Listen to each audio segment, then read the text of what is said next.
After a photo of me with my childhood friend unexpectedly went viral, netizens left a savage comment. There's no love in their eyes, only admiration for their own good looks. Frederick commented underneath, "Is it really that good looking?"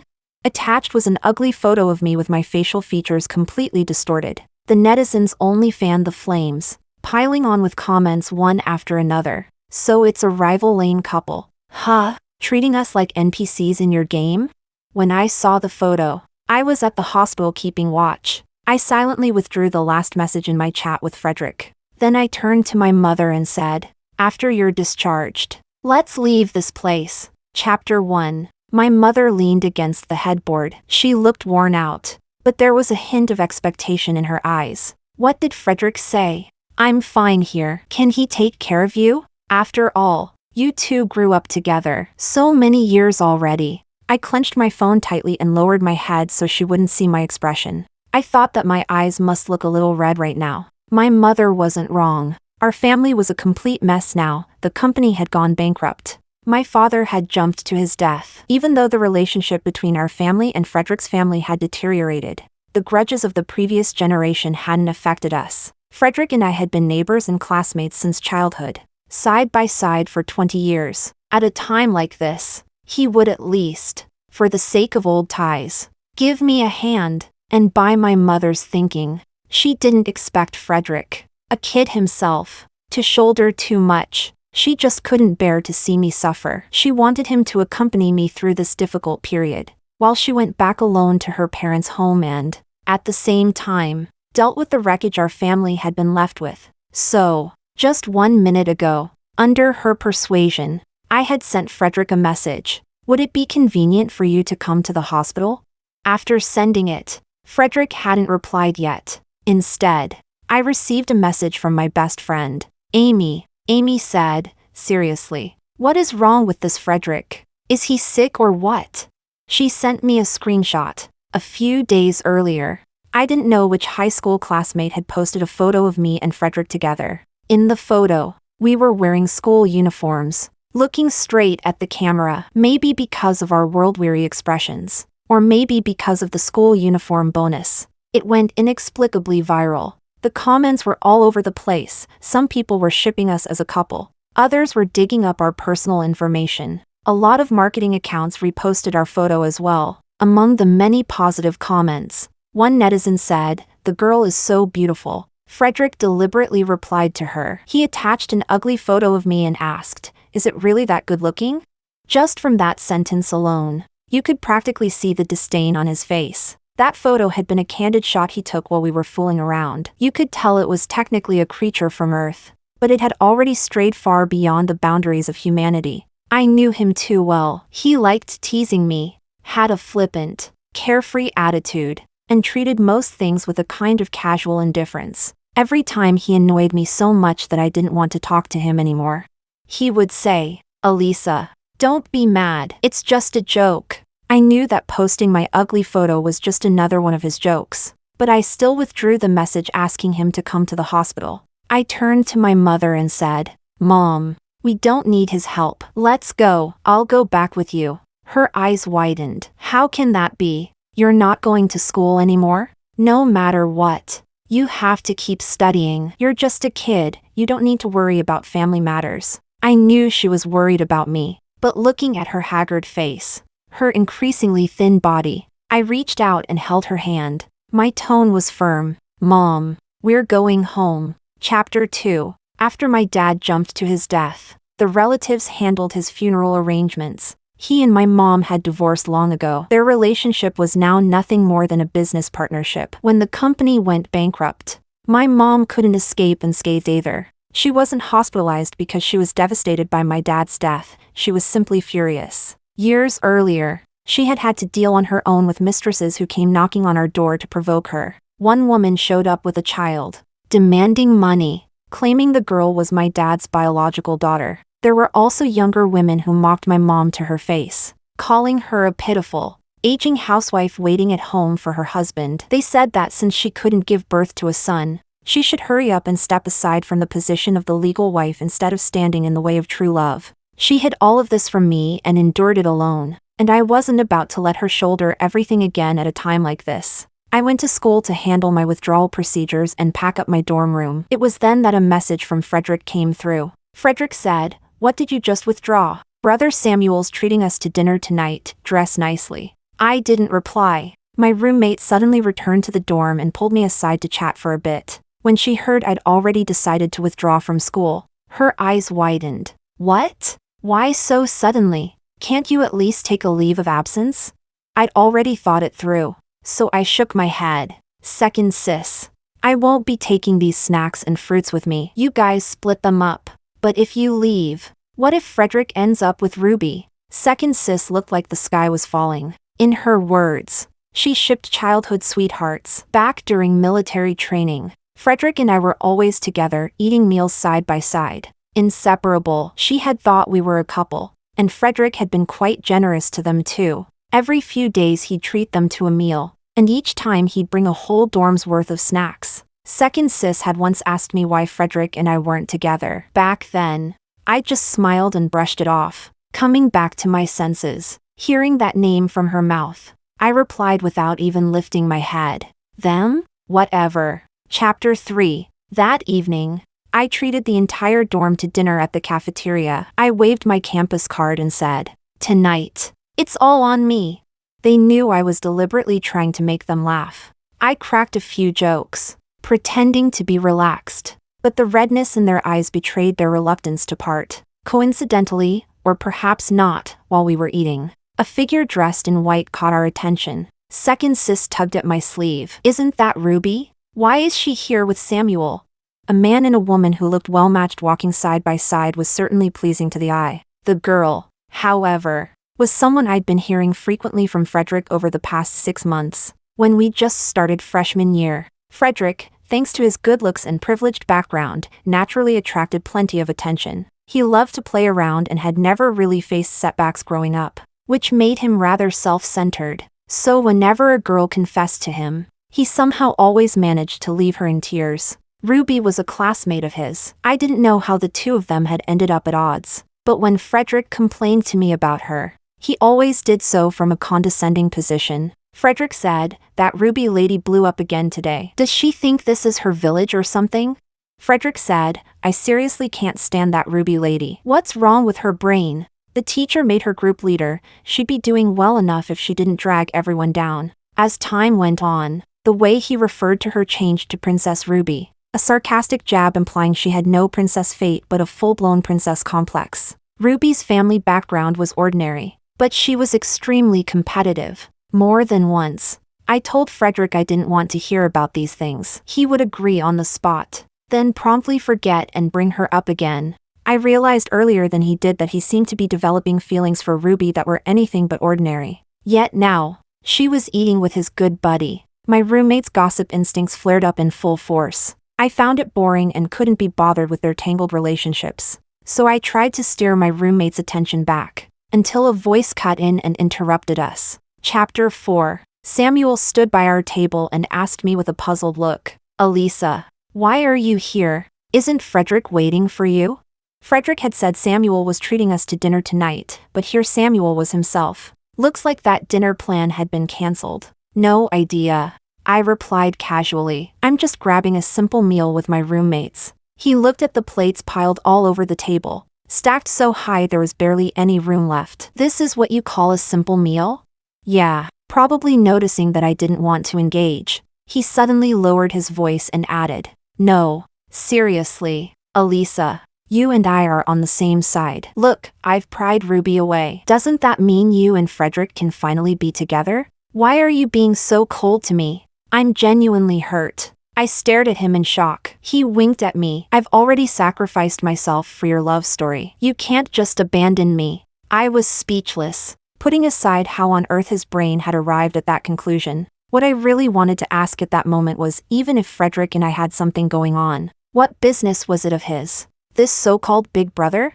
Just don't mess with young girls, I warned him in a low voice. Samuel usually played around a lot. Frederick liked hanging out with him too, calling him big brother every other sentence. But Ruby wasn't some object to be fought over, and people who toyed with others' feelings would eventually face their own reckoning. Having said that much, I had no intention of continuing the conversation and ended it hastily. Just then, Frederick called again. I didn't answer, so he switched to texting. Frederick, I seriously can't stand this Samuel. Where are you? He ditched me, let's go eat together. His profile picture was a shot of his back at the seaside, facing the sunset, one I had taken. Back then, he joked, Elisa, if neither of us is married by 30, let's just settle for each other. I deliberately told him no one would want him, and that I didn't want him either. Who would ever want to live with him? The two of us went back and forth until it ended in a scuffle, neither willing to back down. I thought about it, then replied to Frederick, already 8. Feeling it was all pointless anyway, I quickly put my phone away. Chapter 5. My mom could be discharged the next day. Though there were still some things to wrap up here, I stayed by her side. In just a few short days, I saw a world I'd never known before. On my father's side, the relatives revealed their ugly faces, scrambling to carve up what little inheritance remained, yet treating the debts he left behind like the plague. When I was overwhelmed and exhausted, Frederick suddenly messaged me. Frederick, guess how much Princess Ruby's bag costs? You'd never guess it in a million years. Frederick, 19 yuan. Just 19. My mind was a mess. I shot back immediately. How much her bag costs is none of your business. Is cheap a crime? Frederick, what's wrong with you? Didn't take your meds today? Frederick, seriously. Sis, I just said one thing, was that really necessary? Do you have something against her? You hate her or what? Frederick, I've noticed that every time I mention her, you lose patience. Looking at the stream of messages, I simply shut my phone off. Who knew that when I turned it back on that night, the dorm group chat had exploded. Second sis said, at old 6 we're doomed. Someone on the confession wall said Frederick gave Ruby several bags. Didn't recognize the others, but one was Hermes. Big sis said, there was Balenciaga too. I think. Third sis said, did she take them? Big sis said, how could she accept them in front of everyone? Third sis said, wouldn't that put her in an awkward position? If she took them, what would people think of her? Big sis said, at old 6 where are you? You didn't seriously ghost us, did you? We'd lived together for 2 years. After all, there were occasional small frictions, but never real conflicts. We always talked things out right away, never letting emotions fester overnight. My nickname in the dorm was Old 6, because they thought Old 4 sounded bad. Not that this one was much better, but I tried to fight it, one against many, and failed. The name stuck. Old 6. Just turned my phone back on today. You guys are lively as ever. They didn't mean anything bad by it. They loved gossip, loved drama. Sometimes if someone downstairs was arguing or confessing their love, no matter what they were doing, they'd immediately drop everything. Little heads lined up by the window, peering outside, terrified of missing a single juicy moment. I added, I promised I'd come back once you graduate. It's only 2 years. It'll pass quickly. Know yourself and know your enemy, and you'll never be caught off guard. With them keeping an eye on things at school, I could stay in control, so Frederick wouldn't catch me completely unprepared. I knew that once I left, he might lose it. Not because he cared that much about me, but because in his eyes, I hadn't treated him as a friend at all. I'd made the decision without telling him anything. And with his personality, there was no way he wouldn't make a scene. Chapter 6. It turned out I didn't misunderstand Frederick as much as I thought. When he couldn't reach me for several days in a row, he started staking out my roommates every single day. My mom and I had temporarily finished handling things here, and my mood had eased a little. Then my roommate sent a distress message. You saved my life. That guy is losing his mind again. They said Frederick had found out I'd withdrawn from school and suspected that they had collectively bullied me. He wouldn't let them go. He even said he'd pursue it to the end, collect evidence, and sue them. I called Frederick using a new number. The moment the call connected, a familiar, irritable voice came from the other end. Who is it? Speak! I stayed silent for a few seconds. Stop bothering my roommates. Frederick. I could clearly hear his breathing. Elisa, are you out of your damn mind? Where are you? What the hell are you doing withdrawing from school for no reason? So that's why you've been so cold these days. Where are you? Say it. Because of my mom's health, She couldn't take a flight. Luckily, my grandmother's place wasn't far. I looked at the crowds coming and going at the station. I didn't answer his question and repeated myself instead. My withdrawing from school has nothing to do with them. Then who is it because of? Frederick said. Don't tell me it's because of me. I said deliberately. Maybe it's because you posted that ugly photo of me and I saw it. There was a long silence on the other end. Then laughter finally broke out. Ha ha ha, are you kidding me? Is that really worth it? Besides, anyone with eyes can tell you're not ugly to begin with. It was just one photo. Are you seriously mad over that? Damn, you're even more of a princess than Princess Ruby. So hard to deal with. I even thought you wouldn't see the photo. And it wasn't even that ugly. You're telling me I pissed you off enough to make you withdraw from school over something like this? Stop talking nonsense. What actually happened? Even at a time like this, he could still laugh like that and, as expected, still bring up the person he cared about. That bone-deep exhaustion washed over me again. I let out a quiet sigh. Frederick, stop looking for me. At most, we're just ordinary friends, aren't we? The voice on the other end grew heavy. So that's how you've always seen our relationship? I'm just your friend? His teeth-gritting voice rang in my ear. Beside me, my mom tugged at my sleeve, saying it was time to start boarding. I said, you said it yourself. We're ordinary friends. I deliberately emphasized those 4 words. Maybe he'd forgotten the occasion on which he'd said that sentence, but it didn't matter anymore. I hung up the phone and tossed the SIM card into a nearby trash can. Chapter 7. After that, I occasionally heard news about Frederick through the dorm group chat. They said he hadn't harassed them again, but he was extremely active on campus and had launched a very public, high-profile pursuit of Ruby. As for me, I'd become the so-called white moonlight who'd gone abroad. My roommates all knew where I was, because every time I arrived in a new city, I'd post photos in the group chat. They didn't bring up Frederick much. Only when he really caused some trouble would they mention him in passing. That day, the dorm chat was discussing him again. Big Sis said, my bad. I thought Frederick was genuinely good to old Six. Turns out he's kind of a jerk. Seems like he went after a freshman not long ago. The girl has long, straight black hair, a small pale face, kind of looks like you, at old Six. Second Sis said, I don't think she looks that similar. Want to see the photos? At old Six. Third Sis said, that's so scummy. Why look for a substitute? I thought he and Ruby were together. I deleted Frederick's contact information. From that day on, there was no more communication between us. When I heard his name again, his face in my mind grew increasingly blurred. I replied to the messages at an unhurried pace. Old Six said, no need to see the photos. I mailed you some local specialties, remember to pick them up in time. After that, I was greeted by a flood of flying kiss emojis. Chapter 8. On graduation day. After the ceremony ended, graduates scattered around campus in small groups, taking photos everywhere. Not far away, 3 people were fooling around, sticking flowers onto each other's heads. Second Sis was the first to spot me. She froze for a few seconds, then screamed and ran toward me. You little liar! Didn't you say you wouldn't be back until tonight?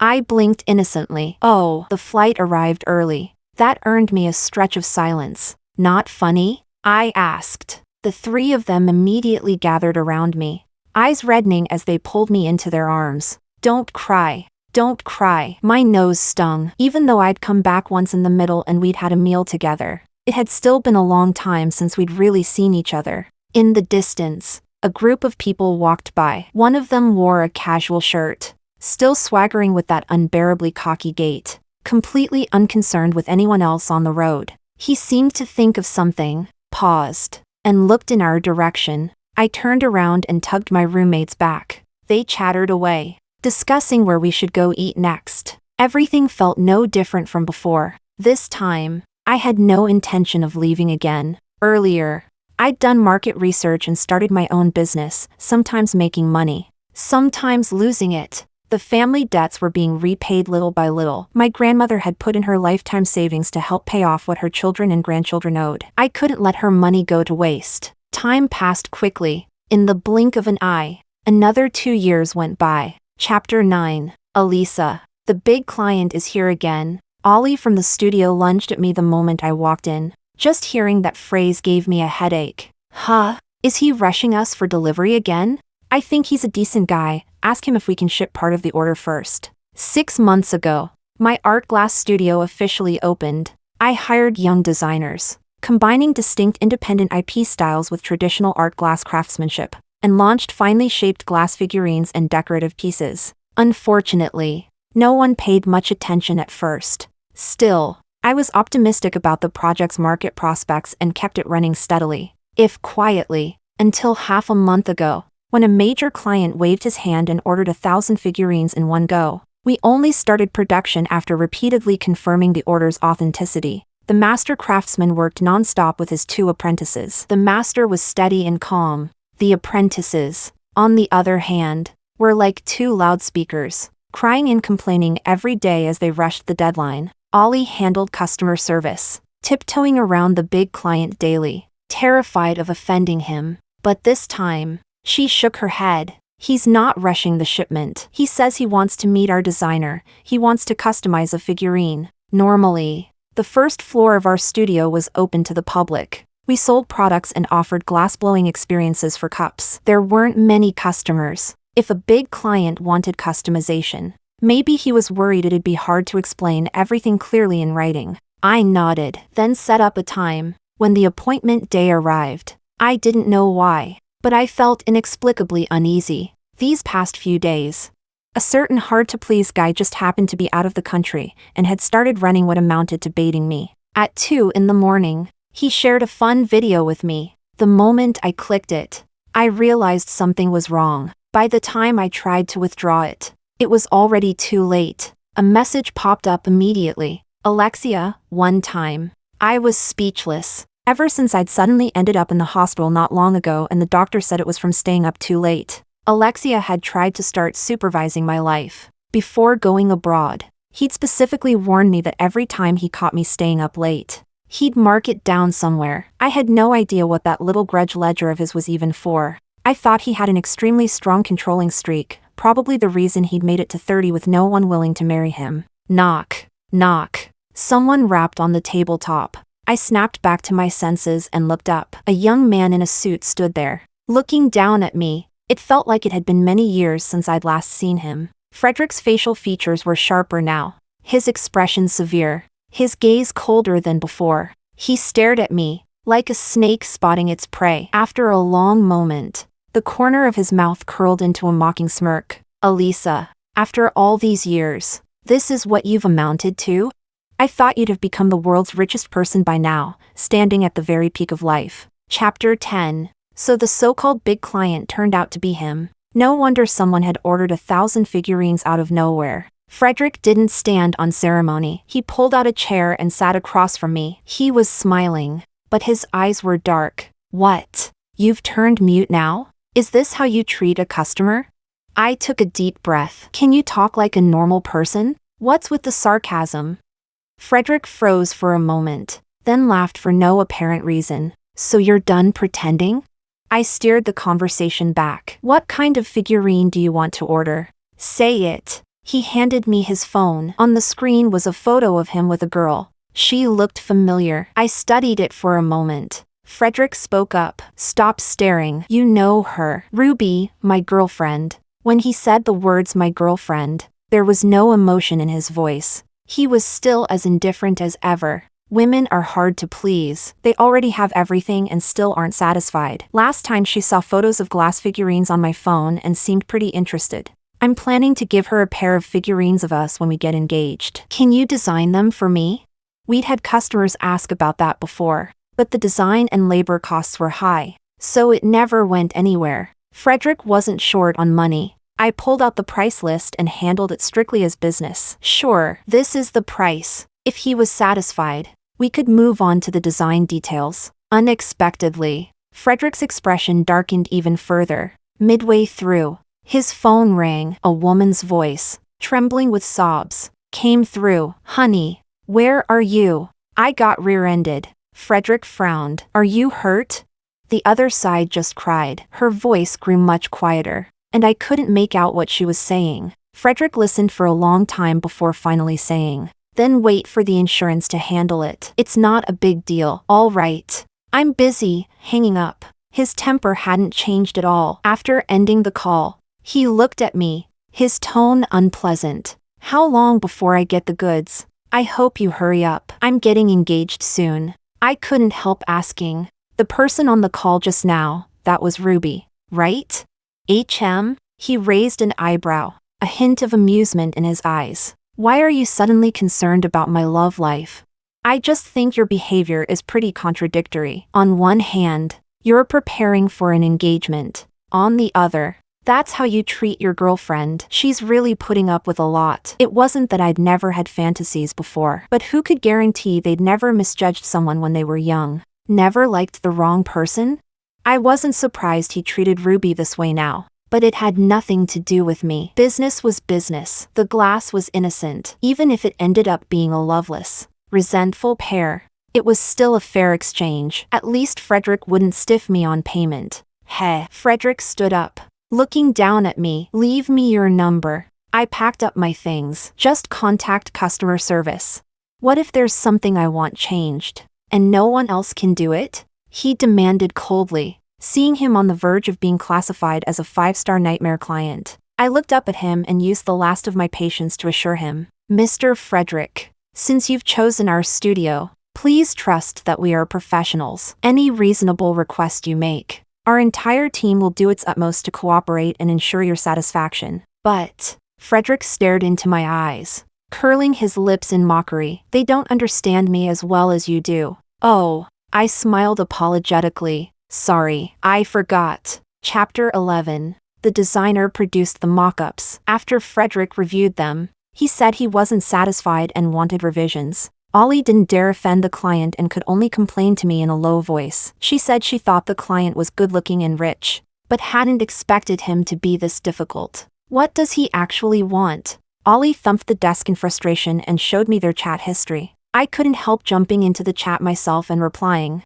"Hi there! To make sure we can deliver before your engagement, could we please go over all requested changes at once if possible?" The other side stayed silent for a long time. Elisa? He was pretty good at guessing. I replied, no. Then I handed the laptop back to Ollie, patted her on the shoulder, and said, "Hang in there. Once this is over, I'll give you guys a red envelope." By the time Frederick's scheduled engagement date arrived, he still hadn't decided which version of the design to go with. I couldn't be bothered to chase progress anymore. Then the flu broke out. I became the studio's very first patient zero. When I woke up in the morning and opened my eyes, the world appeared through nothing but a narrow slit. I struggled to find a mirror and take a look, only to discover a frog had taken over my face. I sent a selfie to the roommate group chat. They quickly replied with voice messages. When I tapped them open, it was non-stop laughter in every possible variation. I typed, "Are you even human? Why was this world so unfriendly?" I'd underestimated the flu. I thought drinking more hot water and resting would be enough. I didn't expect that by the afternoon, I'd be burning with fever, unable to speak, every joint in my body aching. At some point, I vaguely heard the door open when there was movement by the bed. I murmured groggily, "You're back. I think I need to go to the hospital." That person didn't say a word. He picked me up and carried me straight outside. In my haze, I caught a scent, distant yet familiar. It felt like, not my boyfriend's. Chapter 12. When I woke up, I was in a hospital ward. Instinctively, I tried to recall who had brought me here, but my head still throbbed painfully. It was already dark outside. I was alone in the room. Suddenly, the door opened. A dark figure walked in, sat down naturally on the chair beside the bed, and set a lunchbox on the bedside cabinet with a grim expression. "Elisa, what are you trying to do here? A pity play?" My head was foggy, my throat burned, and I couldn't respond. After he finished feeding me some water, I felt a little better and managed to thank him. He frowned deeply, sucked in a sharp breath, and said harshly, "You've been sulking at me for this long. Was it all because of Ruby? Have you ever cared about me? Did you ever listen to my explanation? You disappeared back then without a word. I didn't even know if you were alive or dead. And now you think you can just come back whenever you want?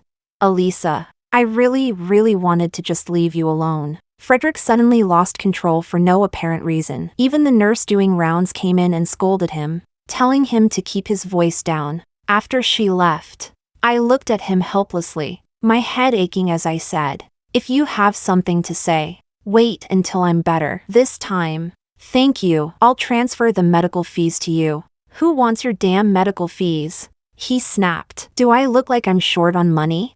I just want one answer from you. What exactly are you trying to do?"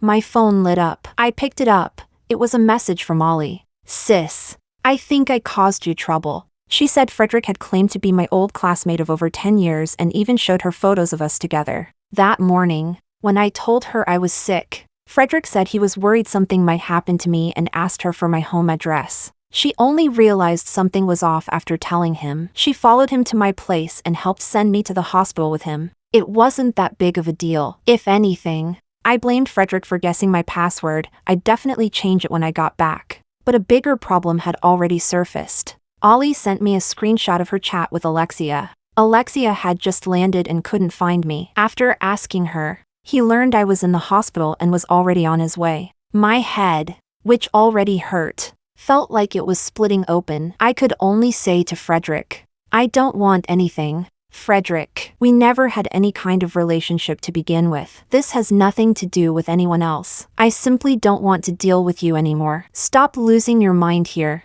Someone who's in the middle of losing control doesn't realize their emotions have gone off the rails. He clenched his teeth and stared at me, repeating the same 3 words. "Why?" When he didn't get an answer, he fell silent for a moment, probably swallowing his anger, and continued sitting by the hospital bed, showing no intention of leaving. "It's late. You should go home," I urged him. He didn't leave. Not until the travel-worn Alexia pushed open the ward door. He had been heading straight for my bed, but froze the instant he saw Frederick. After a long pause, he turned his head and looked at me. "And this is the caregiver you hired?" I closed my eyes in despair. Just ended already. Chapter 13. That night, I formally introduced my boyfriend Alexia to Frederick. We'd known each other for 3 years, officially gotten together a year and a half ago, and our relationship was stable. As Frederick listened, he started laughing. He nodded and said, Good, Elisa. You're amazing. You're incredible. This is really great." Then he stormed out. Alexia watched his retreating figure and turned back to me. "What's wrong with him? Is he that happy?" I let out a sigh. The man in front of me looked exhausted. He hadn't even changed out of his suit, sitting by the hospital bed. He held my hand. He said he was really worried about me, that I never took good care of myself, and that I might as well marry him sooner rather than later. I told him that ending up in the hospital wasn't intentional, it was just a coincidence. Everyone gets sick sometimes. We argued every time this topic came up. In the end, Alexia leaned down and kissed my fingers. "All right.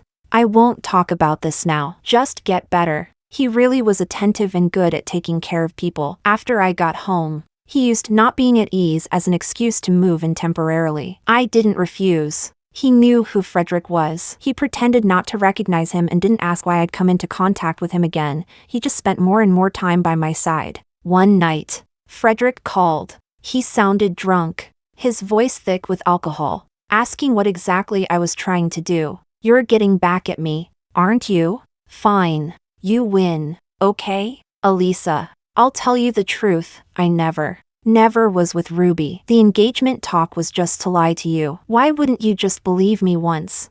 I didn't know whether that was drunken nonsense or the truth. Either way, he wouldn't listen now. So I hung up.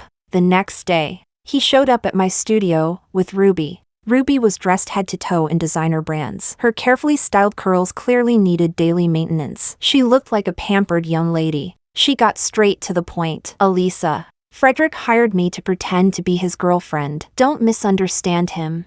I really regretted being money-minded and taking Frederick's order in the first place. Endless trouble after trouble." I nodded. "All right. I get it. You two go have fun. What did this have to do with me anyway?" Frederick seemed like he still had something to say. After Ruby left, he asked whether I really believed him. He said that back then, he was in the wrong. He shouldn't have kept mentioning Ruby in front of me. He just thought she was interesting, and he wanted me to care about him a little more. Later, Giving Ruby bags and gifts had also been deliberate, just to provoke me. As for the rumors at school, he gave a bitter smile. You didn't care either, did you? Otherwise, why didn't you ask me a single question? Do you know how afraid I was back then that you were dead? When I vanished completely, he couldn't track me down and ended up imagining a whole storyline where I had cancer and left the country to die alone. He'd suffered terribly inside. Those years, he drifted through life in a daze. There was no way he could have had the energy for any real relationship. I didn't know what to say. Apologizing felt unnecessary. But I didn't think it was entirely my fault either. Once again, Frederick explained himself. He said the engagement talk had only been to see whether I still had feelings for him. He grabbed my hand and said, "Can't we just make up? I don't want to fight with you anymore. I was wrong, okay? No matter where I was wrong. I was wrong, Elisa. What more do you want?" I slowly pulled my hand back. If me leaving without a word back then hurt you, then I'm sorry. But everything is in the past now. I'm in a stable relationship. As for you, no one's stopping you from dating or getting married. I think that's for the best. Can you stop coming to look for me? You're lying to me, aren't you? You hired someone to lie to me. Frederick sneered. How much does he get per day? Judging by the way he looks, 500 at most, not a cent more. He started viciously slandering Alexia. At that moment, Alexia walked in from the doorway and leaned against the doorframe, looking at us without saying a word. For some reason, Frederick found him unbearable to look at and actually tried to hit him. The farce only ended once it escalated to the police station. As he was leaving, Frederick pointed at Alexia's nose and spat out a threat. You just wait, punk. I'll make sure you regret this. Alexia looked at him the way one looks at a kitten raising its claws. It was almost funny. Chapter 14. After that, Alexia still didn't bring up Frederick on his own, but I could feel his controlling streak growing stronger. Once, I caught him asking Ollie what I was doing, sneaking around like he was checking up on me behind my back, and it made me angry.